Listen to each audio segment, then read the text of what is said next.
This is from the Elimination of Harmful Language Initiative, which is a multi-phase, multi-year project to address harmful language in IT at Stanford. It says the goal of the Elimination of Harmful Language Initiative is to eliminate many forms of harmful language. They say they are not attempting to assign levels of harm to the terms on the site, and we are also not attempting to address all informal uses of language. This website focuses on potentially harmful terms used in the United States, starting with a list of everyday language and terminology.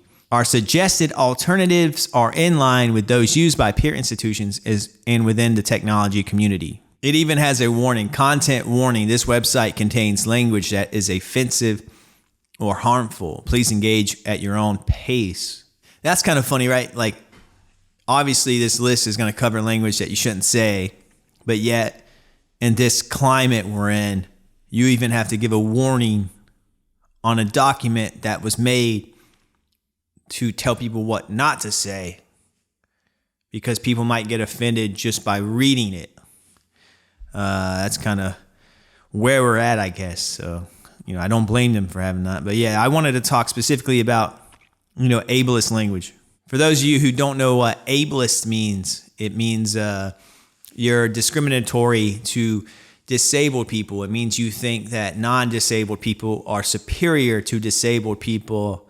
Or as this document says, ableist language is language that is offensive to people who live with disabilities and or devalues people who live with disabilities. The unintentional use of such terms furthers the belief that people who live with disabilities are abnormal. So let's dig into the list. How I'll do this is I'm going to read out the words that Stanford is suggesting that we do not say anymore. And then I'm going to also read what they say you should call them.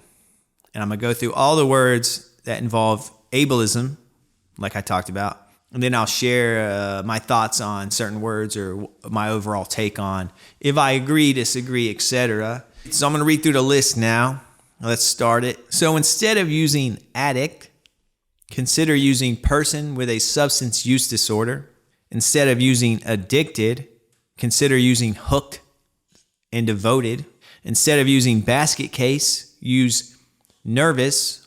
Instead of using blind review, consider using anonymous review. Instead of using blind study, consider using masked study. Instead of using committed suicide, consider using died by suicide. Instead of using confined to a wheelchair, use person who uses a wheelchair. Instead of using crazy, consider using surprising or wild. Instead of using cripple or crippled, use person with a disability. Instead of using crippled, use disabled, impaired, or weakened. Instead of using dumb, consider using non-vocal, non-verbal. Instead of using handicapped parking, consider using accessible parking. Instead of using handicapped, consider using person with a disability. Instead of using handicapped space, consider using accessible space. Instead of using insane, consider using surprising or wild. Instead of using the word lame, consider using the words boring or uncool. Instead of using the word mentally ill, consider using person living with a mental health condition. Instead of using OCD, consider using detail-oriented. Instead of using paraplegic, consider using person with a spinal cord injury or person who is paralyzed. And instead of using quadriplegic, consider using person with a spinal cord injury or person who is paralyzed. Wow, this list is almost over. Instead of using the word retard, consider using person with a cognitive disability, person with autism, neurodivergent person. Instead of using retarded, I feel like I'm going to get in trouble just for saying it. Consider using boring or uncool. Instead of using sanity check, consider using confidence check, coherence check, fact check. Instead of using spaz, consider using clumsy. Instead of using stand-up meeting, consider using quick meeting. Instead of using tone deaf, consider using an unenlightened. Instead of using walk-in, consider using drop-in, open office. Instead of using wheelchair bound, consider using person who uses a wheelchair. That's a long list, but I wanted to cover all of them in case you were wondering. You can also find the entire list. I'll provide a link in the show description. Let's talk about a few of the words, like blind study, consider using masked study. I think it's a little sensitive. I don't know how many out there, I would love to know people's thoughts on these. Like, do you think these words are good? Do you think this list is helpful, or do you think it's just trying to control how people speak too much? Like, do you think using the word blind study is actually offensive? Or blind review? Like, I don't personally think it is, but someone out there does, apparently. And apparently we're supposed to modify our entire language for the most sensitive people on the planet. There's some of these words I already knew about, like, that you shouldn't say, like handicapped. Like, I've interviewed, over 70 people, and I think the word handicap has never been used. So I think that word's kind of already phased out. And the context for that is using person first language helps to not define people by just one of their characteristics. So, so for example, handicapped, you would say, instead of handicapped, you would say person with a disability. That makes sense. Some of these I say like myself, right? Like, I still say insane. Like, I'll be like, that's insane. But if you're actually insane, I doubt like people using the word insane is high on your list of priorities of what you need to focus on. Some of these I'll probably try to phase out, but some of these I'm just going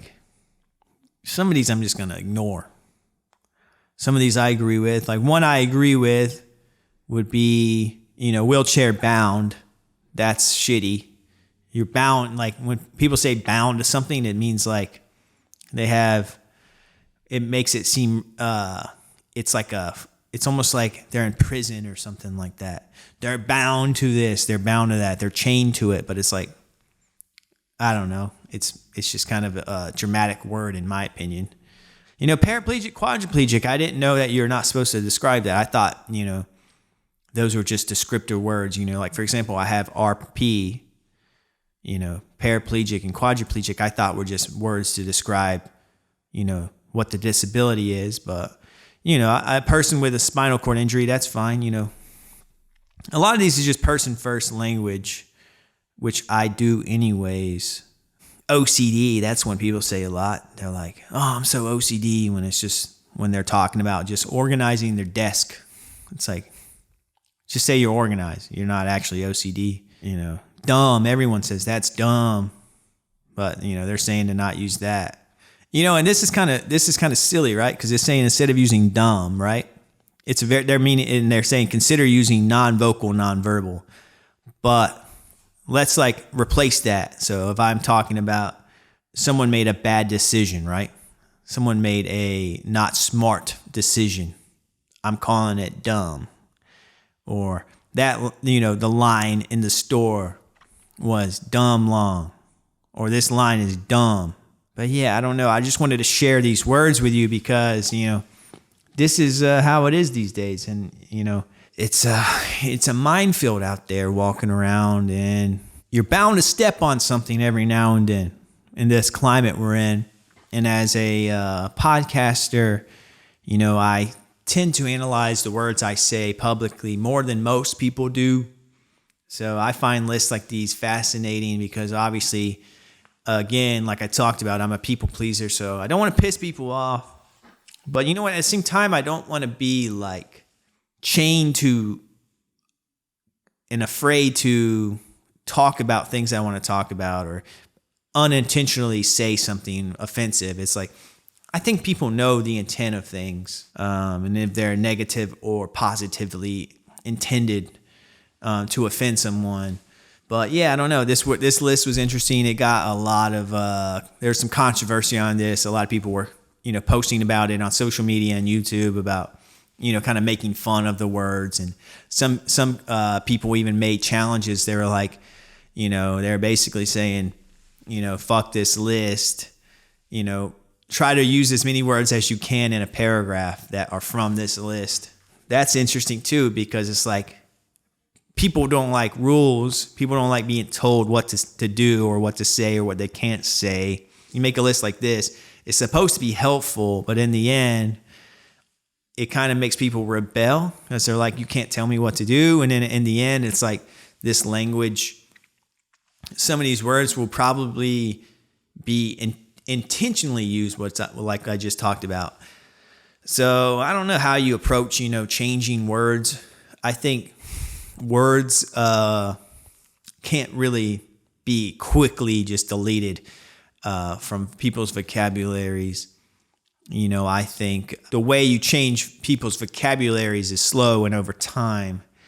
So I think, step one is just, if you really want to change language like this, I think you got to introduce it. So they introduced it, but if it will stick, I don't know. But only time will tell where language goes and what's considered, offensive and not offensive. And, there are certain words in the past that weren't offensive, but now are offensive, or were offensive, but now are not offensive. So I don't know, language is ever changing, but in 2023, which I'm talking about in this episode, these are the words that Stanford says you should avoid. What do you think? Let me know what you think about this list.